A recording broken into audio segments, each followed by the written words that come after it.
நாங்கள் பன்வேல் ரொம்ப தூரம் வந்துட்டேன். அங்கே இருக்கிற செம்பூர் ஹோட்டலத்தை விட்டுட்டு குண்டி ஹோட்டலத்தை விட்டுட்டு இந்த பக்கம் ஆடோ கழிச்சு 515 ரூபா வந்தது. இந்த பக்கம் ஒரு பெரிய இடத்துல இருந்தாச்சு. கோயிலுக்கு தான் போகணும். மலையா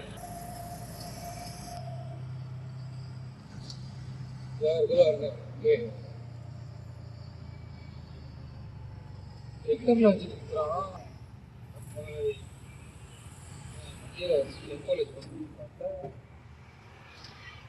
கிரானைட் கல் மாதிரி இருக்குது.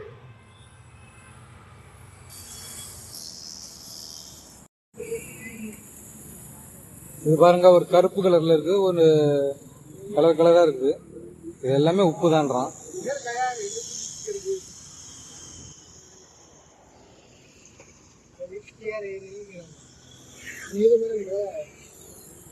कैसे कैसा किलो ये? अरे ये गाड़ी के आप दबाना किलो बनाना। हाँ भैया, कैसा किलो है?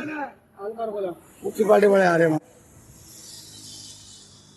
చూడండి, చిన్న పూరు ముందు ఉన్న ఎట్లుందండి అది ఆయిల్ వచ్చిన ఉప్పు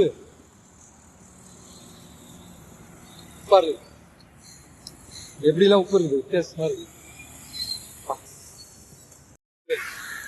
நல்லா உப்பு கிட்ட பார்க்கலாம். எப்படி இருக்கு? கிரானைட் கல் மாதிரி இருக்குது. பெரிய பெரிய கல், கிரானைட் கல். முடிச்சுட்டுக்கு வந்துட்டோம்.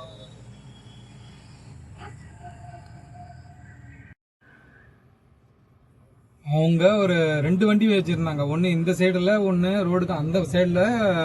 ரெண்டு வண்டி இருக்கு, 3 வண்டி இருக்கு. 3 டிராக்டர்லையுமே இந்த கல் உப்பு வச்சுட்டு விற்கிறாங்க. அதில் கொண்டாடிக்காரிய இன்னொரு வண்டிக்கிட்ட நின்று பிள்ளைய வச்சு. இது பன்வேலில் வந்து நிறையா காடு மாதிரி இருக்கு. அக்கம் பக்கம் ஒரு பாம்பு வந்து அதில் பூந்துச்சா, அந்த பிள்ளை படுக்க போட்டோம்னா பிள்ளைய வந்து கடிச்சிச்சான். எத்தனை வயசு பிள்ளைன்னு தெரியல.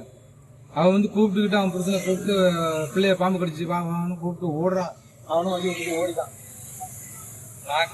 நானே பாம்பு பயம். எனக்கு பாம்புன்னா அப்படி நடுக்கும், கை காலெல்லாம் நடுக்கும். நான் பாம்புனா கிட்டே நிற்கவே மாட்டேன், நான் ஓடிடுவேன். இப்போ நான் அதை வீடியோ எடுக்கல, நான் வந்துட்டேன். எனக்கு பாம்புனால பயம். எங்கேயாவது நம்மளை கடிச்சுக்கணும்னு எனக்கு பாம்புனால நான் கிட்டவே போக மாட்டேன்.